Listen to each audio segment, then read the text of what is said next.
As summer started, the Hero Academia hype train was still going strong into its second core. But elsewhere in the community, something else was turning up the heat during the summer sun, as girls were getting all hot and bothered over a bit of gambling. I wanna hold them like they do in Texas, please. Hold them, let them hit me, raise it, baby, stay with me. I love it. Kakiguri gave us an entirely new meaning to the phrase poker face, giving us countless scenes of girls finding intense pleasure during a particular activity, showing us that women literally only want one thing.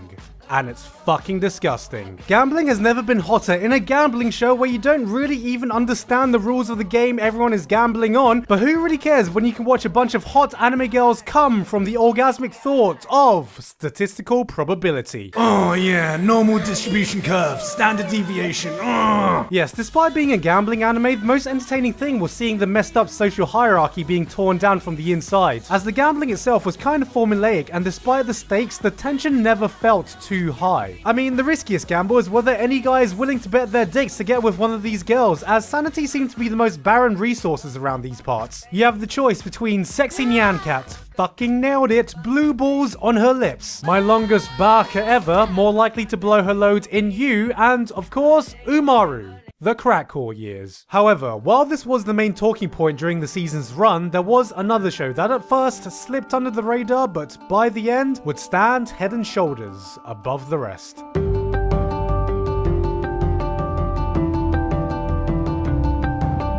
In a time when modern anime fantasy boiled down to the same three overpowered guys being transported to Final Fantasy World of Warcraft X, Made in Abyss took the reins and reminded us just what it should feel like to explore an entirely new world in super chibi death hole extravaganza. While it went mostly unnoticed thanks to its deceptively cute art style and streaming platform, anyone who watched episode 1 would have had their reservations immediately blown away with its breathtaking visuals, wonderful world building, and beautiful soundtrack. It's been such a long time since I've been dropped into a world that completely absorbs me from the get-go, revolving around the exploration of this hole of unknown origin and age, filled with mysterious creatures and phenomenon where no one knows how deep it goes. But to put things into perspective, it can fit at least 3 Toyota Corollas. It's a pit filled with unexplainable phenomenon and many dangers. So of course, with the Abyss being one of the most dangerous places known to man, naturally nothing could ever go wrong with an inexperienced 12-year-old girl wandering around aimlessly. Oh hey, who's that round the corner? Oh, it's Uncle Despair. And look, he's brought Aunt Depression and Cousin Misery. The whole family's here. Yes, despite its art style and light-hearted tone initially, as we descend deeper and deeper into the Abyss, things get weirder, creatures get deadlier, and the environment becomes brutal and unforgiving, and the series does not shy away from showing you this. It's a show with equal parts heart and equal parts horror that's not for the faint of heart, leading to a climax that had me physically ill one moment, then bawling my eyes out to the next. This was an emotional roller coaster from start to finish, and definitely one of my picks of the year. In the rest of the summer, Aho Girl turned a girl with obvious mental disabilities literally rolling around and acting like a monkey into a slapstick comedy where we can laugh at the hilarity of a girl too stupid to tie her own shoelaces getting physically beaten repeatedly. In Precious Thoughts, happy fun time abuse. We got our first taste of a Latin and ballroom dancing show in Welcome to the Ballroom, an anime where the level of someone's dancing skills is directly correlated with the length of their necks. I mean, look at them. These aren't just necks, these are necks.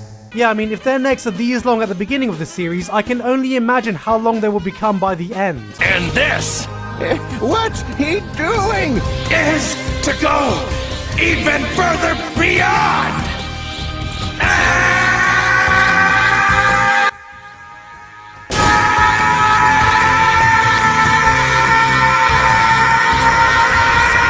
Today Children allowed us to fight over Top Couple by giving us short stories of different couples in various points in their relationship. Yes, that's right, it's an anime where the main focus is on people in relationships, because relationships are this thing that happen after people confess, and this anime shows that life goes on after 2 characters start going out. What? Speaking of couples, My First Girlfriend is a Gal gave a totally accurate representation of how to get a girlfriend by simply begging the girl you want to go out with, which, you know, I don't see anything wrong with, but on the other hand, this is ridiculous. It's totally unrealistic. I mean, who wears black tights on a hot summer's day?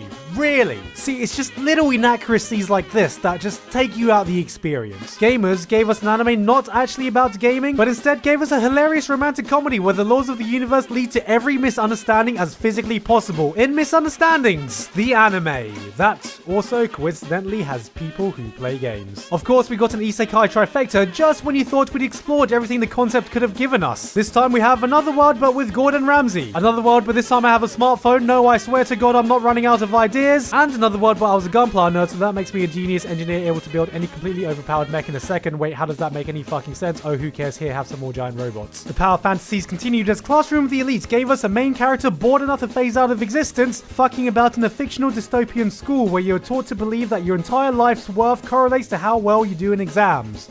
Which sounds entirely accurate. And Fate Apocrypha added yet another series to the Fate franchise just because, you know, the entire universe needed a little expanding with the small amount of titles it already has. And see, it all makes sense in the grand canon of everything. There's definitely room to add 50 plus new characters into the mix without getting it confusing. I mean, just look at this character, Shiro Kotomine, who looks like an exact mix of Shiro Emiya and Kirei Kotomine, but he doesn't actually have anything to do with either of them, which makes perfect sense. I mean, why would he have any relation when he only looks exactly like them and shares their name? And of course you have Saber's son, Mordred, who's actually a girl, even though she's meant to be the son of King Arthur, who's also actually a girl in the Fateverse, who somehow got another girl pregnant to have their son, who's a girl. It makes perfect sense. Hi, son. Hi, Dad. Why are you a girl? Why are you a girl? Well, this is a bit awkward. I have so many questions. Since when did you... I was just lying to you the entire time. That makes no sense. I'm pretty sure I would have noticed you having a penis when you came out of your mom. Well, I'm pretty sure Mom would have noticed your lack of penis when you got her pregnant with me. Touché. With the temperature coming down and fall just around the corner, there was a lot of hype with fan favorites getting sequels, old gems being revived, and prominent source material being adapted. But despite all that, one show was able to make itself heard above all others. Because it was pretty fucking loud.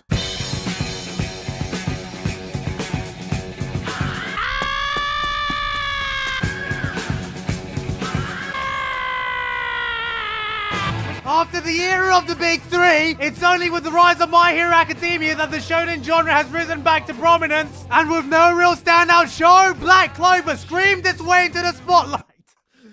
God, I can't fucking do this. Being hyped up as the new king of shonen before immediately falling flat on its loud, screaming face. This was thanks to the initial premise being a melting pot of every unoriginal shonen cliche you can think of, and of course Asta's portrayal, whose name is not spelled like that, but actually spelled like that.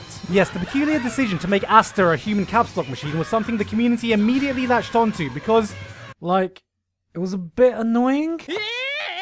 Ensuring that any newcomer would be immediately turned off before they even had the chance to complain about the rest of the mediocrity found in the first few episodes. I've already talked extensively about the series' introductory faults and the awful pacing keeping it from the more entertaining moments found in the manga. But after 12 episodes, those problems are still very prevalent, so let's just leave it at that. It's been a bad adaptation with bad pacing, and yeah, his screams are annoying, but let's just forget about them like the nightmare that they were. Elsewhere in fall, going down sequel lane, 3 shows I highly rated got continuations in Takegai Sensen and beyond. Food Whores, The Third Orgy, and March Stumbles In Like a Drunk Pisshead. Continuing on with more of what made them great. Donald Trump, seen here making anime great again, had a cameo in Inuyasha Shiki, following the story of an old man who gets turned into RoboCop, reinventing his life as he becomes a superhero of justice with his foil on the other side, using his powers for destruction and chaos. It's a battle of good versus evil, light versus dark, heroes versus villains, all building up to the epic showdown of 2 grown men playing cowboy with each other in the middle of a park. Yes. We got a taste of the good old incest switcheroo with A Sister's All You Need, which despite the name isn't an incest anime at all, but it's just a slice of life gag show about an author who loves writing about little sisters. So you see, it's not that weird at all. Isn't that right, Miss Thirsty-chan. Studio Wit gave us a bit more fantasy as the ancient Magus Bride put the magic back into magic with a traditional fantasy set in ye olde London in the mysterious Tube Zone 9 3/4. It was a delightful show, enveloping us in a world in such pleasant subjects like impressionable underage girls being taken away by mature bony men for wife training, the awkward initial glorification of human slavery and a master-slave relationship, and fantastical creatures like dragons and this ridiculously aesthetic cat. Seriously, this cat is better looking than most people I know. If she were to be any prettier, we'd go into... Oh no. Oh no. We got a whole host of Edge, with 2 shows managing to stand out above the rest. But of course, only one can hold the title of Edgelord of the season, so there's only one way we can settle this. It's time for an Edge battle! Welcome to Edge Battle. Here we pit shows against each other in a hypothetical death tournament to see who can survive and become the next Mirai Nikki. In one corner, we have Juni Taisen, a death tournament with characters based around the Chinese zodiac written by the Monogatari series author. Yes, the Edge was certainly strong in this one with gruesome, bloody fights and a cast of weird, quirky, one-dimensional characters. But it has its work cut out today, as on the other side we have King's Game, a good old death game where the participants have to follow any rule given from the king. We have it all, folks. Blood, rape, more rape, and of course people nonsensically killing themselves with scenes so poorly written the entire thing turned into a hilarious comedy that could have rivaled most sitcoms. I'm begging you, damn it! Sleep with Chibi! I can't! There's no way! I won't! Will you just let me die with some honor? Do it while he's unconscious. Yes, with that, the contestants are set and we are ready to let them go. And the winner of Edgiest Show of the Season goes to... Yuri on Ice! On the other side of the spectrum, Girls Last Tour gave a soothing experience of 2 cute moe girls exploring a post-apocalyptic world, sprinkled with some light philosophy. Its thoughtful, atmospheric tone about people journeying on a motorcycle is reminiscent to 2003's Kino's Journey, of a thoughtful, atmospheric anime of a person journeying on a motorcycle, which is weird because that makes it a better Kino's Journey adaptation than Kino's Journey 2017 that's also aired this season. Neo Yokio gave us an anime experience set in the labyrinths of Jaden Smith's mind, giving us the wokest anime experience in existence, showing us that with enough money and connections you can do anything, even make your dreams come true and make the most elaborate and expensive shitpost of all time. Land of the Lustrous broke all conventions by making a CG anime that looks good. No, seriously, it looks good. It looks really, really good. It's not just above average, it's not just good looking for CG, it is legit one of the best looking shows this season and... Uh-oh. We gotta get out of there! There's been a good looking CG anime! The universe has been thrown off balance! Quick, throw in more Berserk 2017!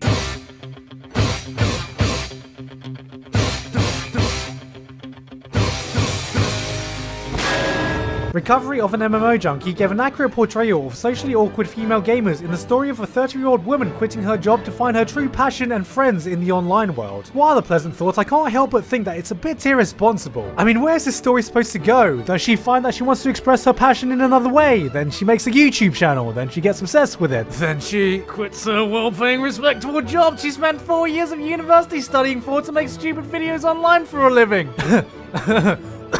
The community were up in arms about Blendes, asking what does S stand for? Sure enough, it surfaced, starting the story of Sakura no Miya, as she is scouted into Stile, sadistic though she is, a suitable specimen to situate herself in a superfluous shack of sisters, tsunderes, senpais and surprises, selling the sweetest of snacks with sterling services. This story, a slice of life, silly as swallows, showcased such simple, stimulating satisfaction, staging some side-splitting shenanigans stylishly supported by stars, signifying a sprightly, spunky, spirited show that is surefire to spring a smile. So, in summation, S stands for Suck My Big Fat...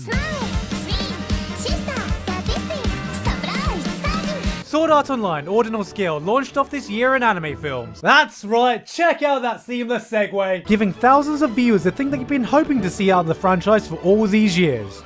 A good movie. Asuna's nipples. Studio Shaft gifted us with Uchiage Hanabi, a movie that was hyped up thanks to its gorgeous music video, which after release was certainly met with a reception. But obviously the biggest problem was that this girl's hair color is Senjigahara purple, which is blatantly breaking terms of services, so we in the Senjigahara Union will be pressing charges. The Hollywood adaptation of Ghost in the Shell got released through its whitewashing controversy, and following the history of anime fans getting upset over live-action films, I can safely say that this is one of the most okay cinema experiences I've ever had. I mean, thinking about it just makes me go, ugh! God, it's just so adequate! Whitewashing, however, was only one of the concerns with Netflix's Death Note, as instead of just doing basic whitewashing, they decided to do some pussy edgelord fuckboy dear god this is worse than emo Spider-Man washing, undoing the lights you know in a single scream, though, to be fair, this movie's lights did see something absolutely terrifying. And finally, Pokemon I Choose You made news within the community as hordes of fully grown adults were reduced to a state of shell shock in a moment, encapsulated by the most relatable "the fuck" in history. Why won't you get more Pokemon? It's because... Capping off the year that gave us more Chibi Potter, more Lolly Hitler, more Chinese diarists wearing more Tiny miniskirts! more children of Boruto's dad, more penguin waifus in a year of more thick dragons, more thick necks, more thick tits, and no truck wrecks. More happy relationships, more real relationships, more depressing relationships with more misunderstandings just in time for more lolly despair. A very loud Asta shouting Sasageyo with too many words beginning with S. More Rakugo, more Shogi, more CG chains, more CG pain, more CG shame, and finally some good CG came. More Robocop, more Jaden Smith, more transported to a fantasy world, a fantasy world, a fantasy world, and just one transported to a normal world. More death games against more death tournaments against more tsundere junk food for more incest authors cause anime is trash and so am I. More gamblgasms, more cute philosophies, so many more fates, and finally, more Tournament Talks! That was anime in 2017. Hope you had a great year, and I will see you in 2018. Million subs, boys! We fucking did it! Thank you so much for getting us here, on New Year's Eve no less. If you told me I would have hit 1 million by the end of the year at the start of last year, I wouldn't have fucking believed it. It's been a crazy year, so thank you for sticking with me through this journey. Cheers to another fantastic year in 2018. I'd like to thank my editor Bakashift, who has been through hell this past week getting these 2 videos out, my girlfriend Sidsnap, who helped at the last minute, and Dcidia, Baron J, and Sebastian Todd, who all provided voices at like the drop of a hat. Now I hope you have a great new year, as I'm gonna have some much needed rest. Happy fucking New Year's!